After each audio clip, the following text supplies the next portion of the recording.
Innovation na makambo ya mpepo tope aviation na RDC. Compagnie africaine d'aviation c'est ana mokuse alela yango minu na nenga kosakana tedi et commandé domaine na ye. Après réception, ya premier Airbus A330, oyo CAA yaka nango, mikolo eleki, yango nde suki saka masolo, ndi melangai mwana Kongo ke CAA auti lisusu ko bambo la koko di koko na botu na domaine aérien avec arrivée pe réception, ya deuxième avion esika Airbus A330.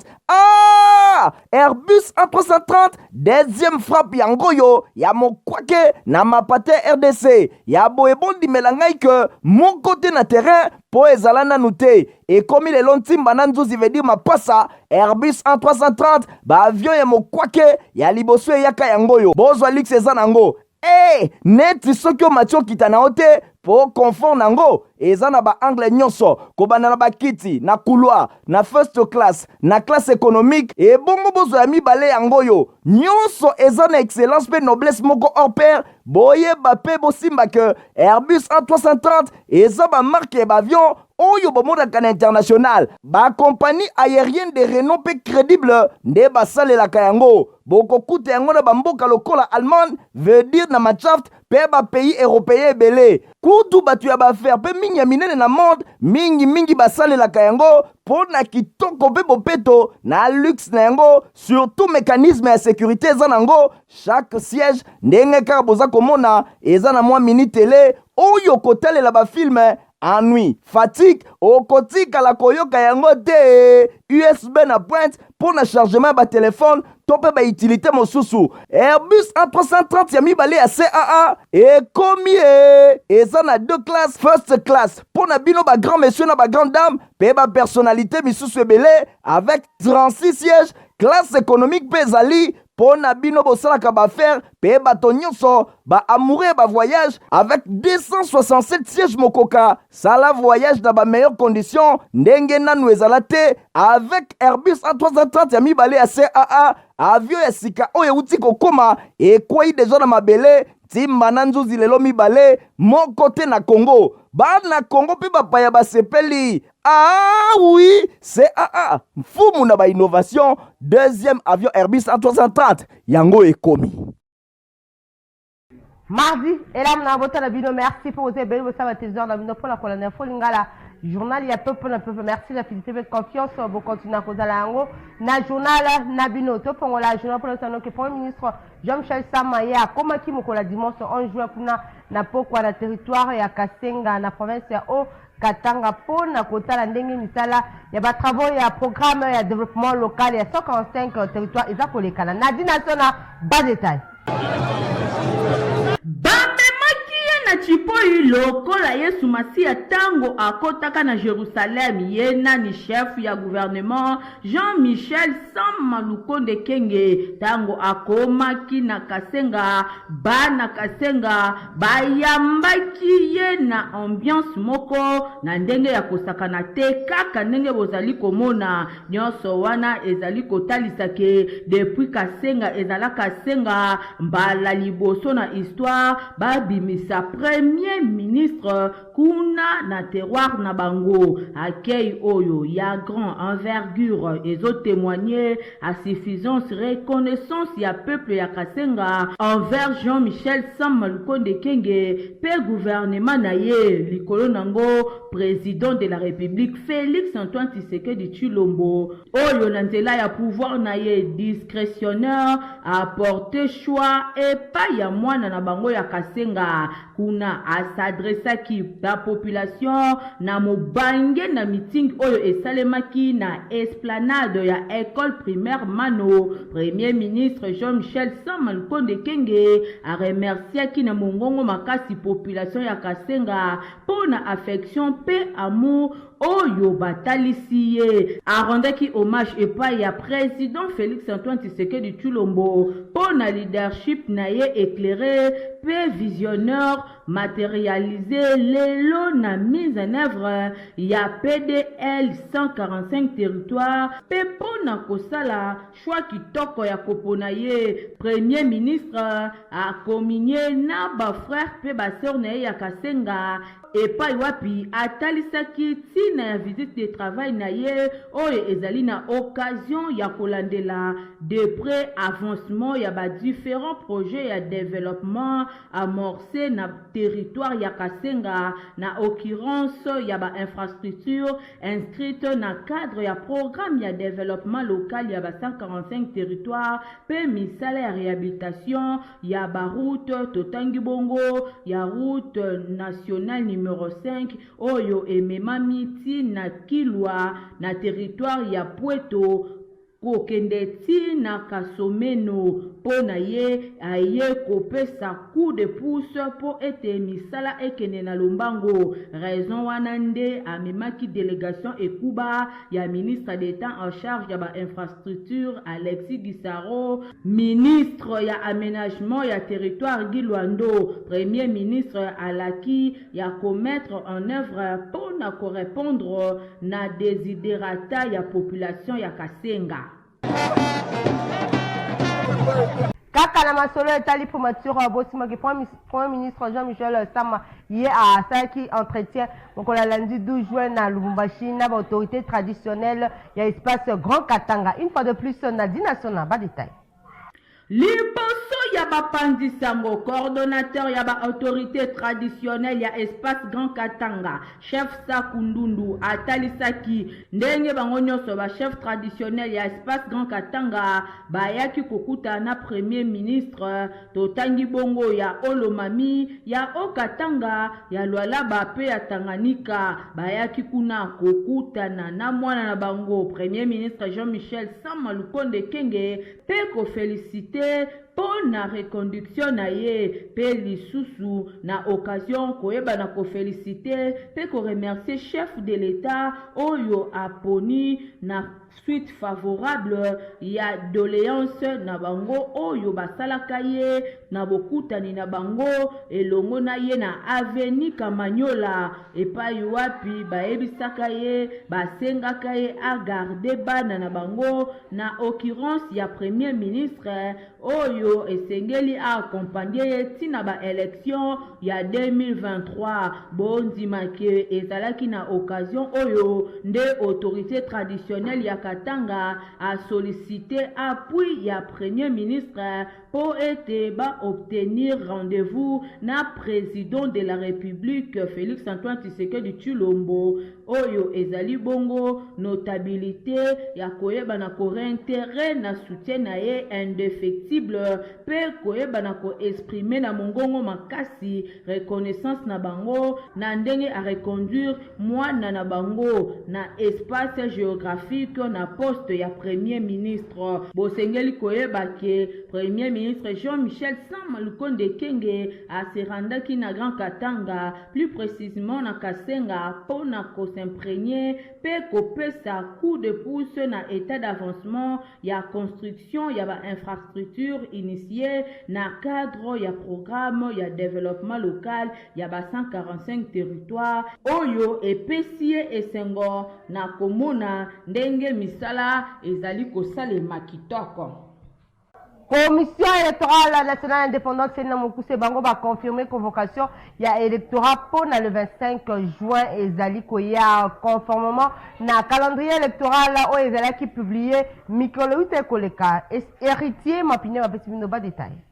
Commission électorale nationale indépendante Seni na Mokuse azali ko annoncer na opinion publique bato nyonso esengeli bayeba ndenge Seni alobi convocation ya électorat pour la députation nationale ezali prévu le 25 juin 2023 ndenge calendrier électoral oyebimaki le 26 novembre 2022 ezali koloba natina wana bureau ya réception ya traitement ya ba candidature BRTC na Mokuse pour la députation nationale yango ekofungwa mato ekozala opérationnel déjà à partir ya le 26 juin 2023 sur le 15 juillet 2023, soit bakozala bongo na 20 jours. Boyeseni azali ko rappeler que selon article 120 ya loi électorale oyo ezali en vigueur, ba liste ya ba candidat na l'élection pour na ba députés nationaux yango ekozala présenter et pas ya parti politique topé regroupement politique. Bato bakozala bongo ba indépendant, bango bako se présenter individuellement.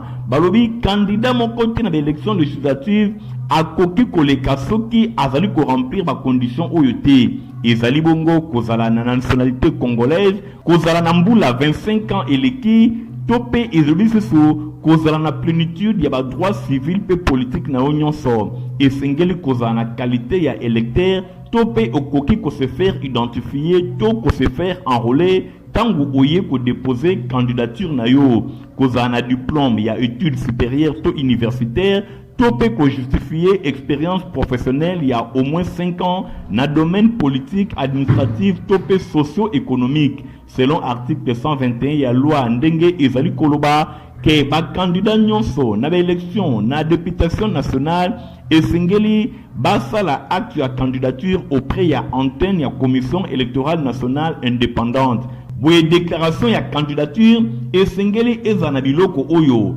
lettre ya consentement ya candidat conformément na modèle oyo ezali fixé et paye ya commission électorale nationale indépendante pe ezala signé et paye ya candidat fiche ya identité oyo elandisami na curriculum vitae oyo ezali bongo kosuka na formule oyo ezali koloba moto azali ko jire ke ba renseignement nyonso oyo ye azali kopesa ezali ya solo comme ma 4 photos passeport comme ma symbole to logo ya parti politique to pe ya regroupement politique na bino natina wana bazali koloba lisusu ke esengeli bakombo ya ba suppliant eye bana kozala na déclaration ya ba candidature oyo ekosalema esengeli photocopie ya carte de lecteur, esengeli photocopie ya acte de naissance, tope ya attestation de naissance, kope sa preuve ya paiement na compte ya trésor public ba frais ya dépôt ya candidature oyo bakoki ko rembourser yango te 1 500 000 francs congolais par siège.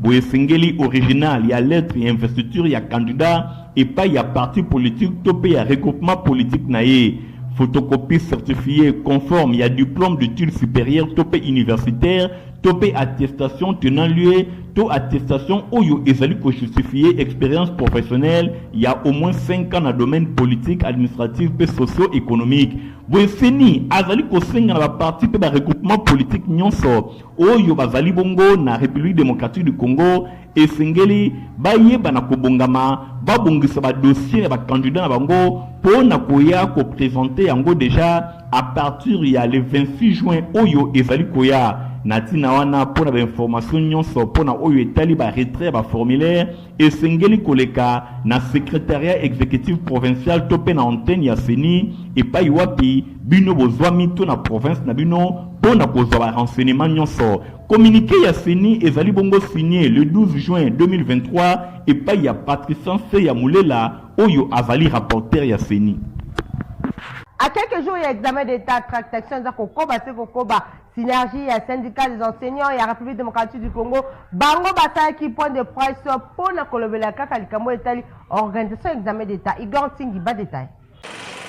Basangala qui loko la motomoko, synergie des syndicats des enseignants de la République démocratique du Congo, Nakati Nayango, Sinekat, Sinep, CCT, Siadec, FA, Confevid, Sipeco, na kolobela mauvaise organisation et examen d'état surtout na année où il y a 2023 non paiement ya prime ya prestation ya ba intervenant et ça lit déjà 3 ans balobela qui sous dysfonctionnement caractérisé na ba étape nyoso examen d'état c'est-à-dire composition passation correction pe publication nanga murabiso ya synergie to telemi poto lobela bakonzi ba bongisa pambate soki babongisi makambo ya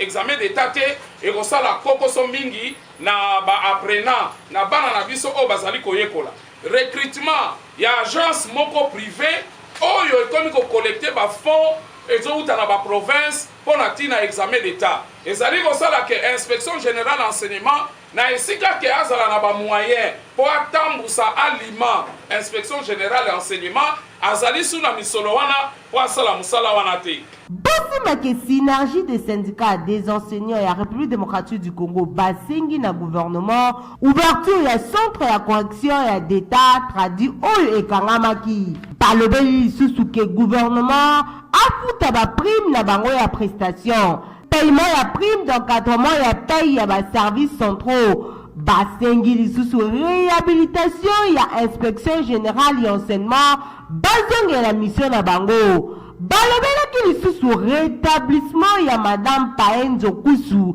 Angèle oyo azali bongo présidente ya Sidatec na ba fonction na ye pe droit na inspection générale ya enseignement primaire, secondaire et technique. Boyebake na kati ya masolo oyo ya synergie des syndicats des enseignants ya République démocratique du Congo, kati na yango oyo Sinecat, Sinep, CCT, Siadec, FA, Cofedic, Sipeco, Bazali balobi ke kala mingi te Assemblée générale des enseignants, inspecteurs et intervenants et Kosalima. Convention de la société civile pour le développement du Congo, bazala qui na matinée politique week-end de l'équipe, Nanjili na place Saint-Thérèse, bolanda reportage oyo, héritier mapinem pe dombe de Longwanta. Nasima ya sortie officielle na bango réussi oyo et salimaki mikolo eleki na affaires étrangères et pa wapi convention de la société civile pour le développement du Congo CSCDC na mokuse oyo e kambamaka et pa ya mwana mboka Ferdinand Kitenge bosimba ke weekend eleki Saint-Thérèse et yindaki na ndenge akosakana te mingi penza ba terrain na yango samedi 10 juin 2023 et pa wapi mobange na matinée politique ya société civile ezalaki bongo organisé ezalaki milulu moko ya taille pambate convention de la société civile pour le développement du Congo bango bazali wana na sima ya pouvoir te na sima ya opposition te kasi bango ba mitende pene ya population ya République démocratique du Congo pona kosungaye par rapport ya makambo ebele oyo ye azana yango bosimba ke matinée politique ya société civile ezalaki vraiment réussite moko total pambate population bayaki ebele na ndenge ya kosakana te na mbala moko Ferdinand Kitenge azwaki maloba pona kotalisa objectif ya journée na bango oyo ba organizaki atalisi poleleke bango bazali wana pona kosunga population en même temps bazali pe ko soutenir vision ya chef de l'état Félix Antoine Tshisekedi Tshilombo oyo azali kobunda pona bien-être ya population ya RDC ba telemeli massacre oyo population ya RDC bazali victime na yango na ngambu ya Rwanda na tina wana bazali kosenga na population ba se mobiliser bango nyonso derrière chef de l'état Félix Antoine Tshisekedi Tshilombo balobelaki pe mekambo etali ba enjeux électoraux oyo esengeli makambo nyonso eyeba na kotambola na ndenge ya malamu bango ba betise te balobi bien-être ya population ya RDC nde ezali eloko oyo ezali ko intéresser bango na suka ya milulu yemoko Ferdinand Kitenge oyo azali bongo numéro 1 ya convention de la société civile pour le développement du Congo atalisa kiboui yangwana tozala etenge parce que ngonge komi doke na maponami bato bayiba tokopona bango te tosengi gouvernement asalisa bilanga asalisa misala asika bajene bazwa misala bosimba ke Saint-Thérèse eyindaki na ndenge ya kosakana te pamba te matinée politique ya société civile ezalaki réussite totale bango balobi bakozala bisika nyonso pene ya population pona kosensibiliser ye afin que bien-être ya population ezala garantie moko te akosa population bango tango nyonso pene ya population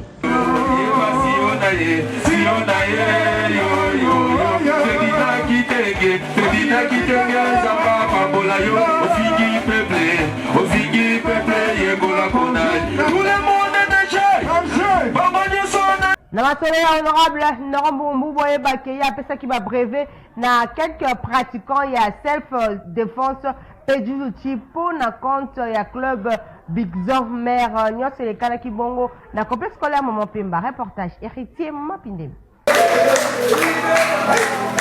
Honorable Nero Mbungu mfumwa banga moyo toujours pene ya base na ye ya commune ya Kisenso bosimba ke weekend eleki baiba salaka jijichu pe self defense na club Bison Mère oyo ezwami na commune ya Kisenso batondu samaki na esengo na ndenge ya kosakana te ndenge kaka bino moko bozali komona bango nyonso batondaki na complexe scolaire Mama Pemba oyo ezwami na commune ya Kisenso pona kozwa ba diplôme de mérite na bango ya passation de dan bo cérémonie oyo oyo ezalaki parrainé epai ya mfumu wa banga moyo honorable Nero Mbungu ndenge azali kopesa bango ba diplôme de mérite ba maître ba grand maître pe ba nyonso balekaki badan bango nyonso bazalaki na esengo ndenge bino moko bozali komona population ya Kisenso même ba pratiquant ya ba arts martiaux bango nyonso balobi mfumu wa banga moyo honorable Nero Mbungu tango nyonso azalaka pene na bango yango ezali esengo na bango boye moko pe honorable Nero Mbungu azwaki maloba liboso na bango pona kotalisa bango ke yepe azali moko ya club Bison Mer tango nyonso bakozana problème akoki kotika bango soki mokete surtout ke club oyo Bison Mer ezwami na commune ya Kisenso epai wapi ezali vraiment fief na ye na suka ya milulu président ya maître Bison Mer elongo na secrétaire général bango nyonso batalisaki esengo na bango na micro ya Info Lingala. Nous remercier d'abord le bon Dieu, le Tout-Puissant, où il y a sali que circonstance et le Kaboye. Au nom il y a clan Bison Mobimba. En tout cas, nous allons remercier Excellence Nero Mbungu dans l'acte parce que chaque fois nous allons avoir un événement à Tika Abisote. À participer à Abiso, à soutenir Abiso physiquement, moralement, financièrement. Donc, nous allons vraiment dans l'acte à rendre grandeur na kati ya commune na ye o eza fief na ye Kisenso eza d'abord Moamba et puis Kisenso en particulier il a rendu grandeur na ba maître nyonso événement o non esalamatiza un événement inoubliable bosimba ke kaka na cérémonie oyo ba démonstration ya kafu esalemaki pona kotalisa ke bana club Bison Mer bazali vraiment aguerri na ndenge ya kosakana te bazali kosala jiu-jitsu même self défense awande arts martiaux ezali kambo na bango commune ya Kisenso tango nyonso honorable Nero Mbungu pene ya base na ye bana Bison Mer basepelaki. CA teli ba client na Airbus A330 pour na ko voyager na ba condition moko ya kitoko. Innovation na makambo ya mpepo tope aviation na RDC compagnie africaine d'aviation CA na mokuse alela yango minu na nenga kosakana te di et commandé domaine na ye après réception ya premier Airbus A330 oyo CAA yaka nango mikolo eleki yango nde sukisaka masolo ndimela ngai mwana Kongo ke CAA auti lisusu kobambola koko na ebotu na domaine aérien avec arrivée pe réception ya deuxième avion ya sika Airbus A330 Airbus A330 deuxième frappe yango yo ya mokwake na mapate RDC ya boyebondi melangai ke mon côté na terrain po ezala nanu te et comme le lontimba na nzuzi veut dire mapasa Airbus A330 ba avion ya mokwake ya liboso yaka yango yo bozwa lix eza nango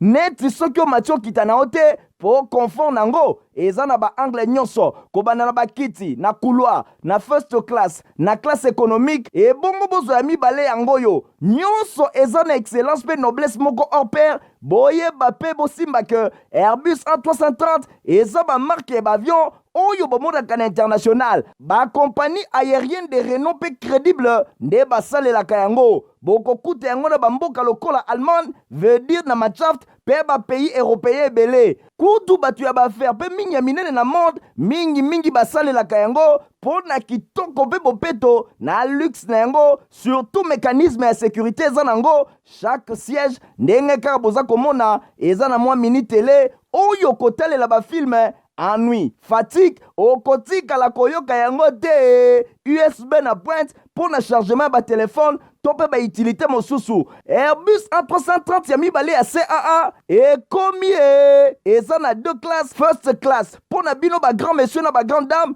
pe ba personnalité misusu ebele avec 36 sièges classe économique pe ezali pour na bino bosalaka ba faire pe bato nyonso ba amoureux ba voyage avec 267 sièges mokoka sala voyage dans ba meilleures conditions ndenge nanu ezala te avec Airbus A330 ya mibale ya CAA avion ya sika oyo uti kokoma ekwei deja na mabele timba na nzuzi lelo mibale moko te na Congo bana Congo pe bapaya basepeli oui CAA mfumu na ba innovation deuxième avion Airbus A330 yango ekomi Congo pour Christ. C'est peut-être dans mon longo. L'évangéliste international Jean-Scar Kizamina Kibila Baza Kolengela. Campagne d'évangélisation à stade de martyrs. Vendredi 18 et dimanche 20 août 2023. Aïe! Ndekoya Congo! Est-ce que Soyoki Sango ya CPC 2023 Congo pour Christ avec l'évangéliste international Kizamina Kibila Jean-Oscar, l'homme de Dieu, l'homme de feu. Yoka, CPC 2023, grande campagne d'évangélisation et de guérison miracle. Kanga date malam du vendredi 18 au dimanche 20 août 2023 à partir de 12h Ngenga dans stade de martyrs. Et c'est le seul rendez-vous. Il y a prière pour na mboka, et prière pour na famille. Blocage, stérilité, paralysie, malade et oumeli. L'évangéliste international Kizamina Kibila Jean-Oscar Alobi, si ton Dieu est mort, et c'est le mien pendant 3 jours à CPC 2023 dans le stade des martyrs. Kobo Sanate, conférence des ministres, des serviteurs et servantes de l'Éternel du 15 au 17 août 2023 dans le quartier général. Il y a ministère la puissance du nom de Jésus-Christ. Oyo et Zwami na croisement Capella et chaussée de Guimoueza numéro 8, quartier Yolo Sud, commune à Kalamou, référence Maître Taureau. Ah! Bon à CPC 2023, Gana Zangate. Bozalaki ebele mpona kolanda info lingala journal pe mpona pe bosepelaki nango opesa merci na Igor Tingi Matomi na azalaki bongo na nsima ya kamera concours rédactionnel Nadine Asso na héritier mapinde mi asparzaki journal oyo na montage ezalaki bongo na Christian Kengebeni pe Fabrice Lundo bingala bino topesani rendez-vous mikolo ezali koya au revoir. Innovation na makambo ya mpepo tope aviation na RDC compagnie africaine d'aviation c'est ana mokuse alela yango minu na nenga kosakana te di et commandé domaine na ye après réception ya premier Airbus A330 oyo CAA yaka nango mikolo eleki yango nde sukisaka masolo ndimela ngai mwana Kongo que CAA auti lisusu kobambola koko na ebotu na domaine aérien avec arrivée pe réception ya deuxième avion ya sika Airbus A330. Airbus A330 deuxième frappe yango yo ya mokwake na mapate RDC ya boebondi melangai que mon côté na terrain po ezala nanu te et comme le lontimba na nzuzi veut dire mapasa Airbus A330 ba avion ya mokwake ya liboso yaka yango yo bozwa lix eza nango neti soki o matio kita na ote po confort nango eza na ba angle nyonso kobanda na bakiti na couloir na first class na classe économique et bongo bozwa mibale yango yo nyonso eza na excellence pe noblesse moko hors pair boyeba pe bosimba que Airbus A330 eza ba marque ba avion oyo bomodaka na international ba compagnie aérienne de renom pe crédible nde basalelaka yango bokokuta yango na bamboka lokola Allemagne veut dire na Machaft pe ba pays européen ebele kutu batu ya baaffaire pe mingi ya minene na monde mingi basalelaka yango po na kitoko pe bopeto na luxe na yango surtout mécanisme ya sécurité eza nango chaque siège ndenge kaka boza komona eza na mwa mini télé oyo kotalela bafilme ennui, fatigue, okotika la koyoka yango te USB na pointe pour na chargement ba téléphone tope ba utilité mosusu Airbus A330 ya mibale ya CAA et combien eza na deux classes first class pour na bino ba grand monsieur na ba grande dame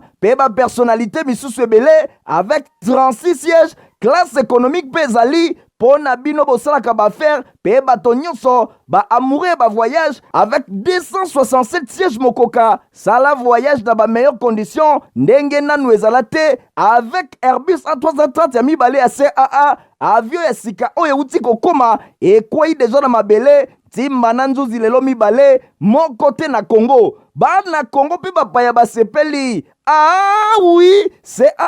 mfumu na ba innovation. Deuxième avion Airbus A330 yango ekomi.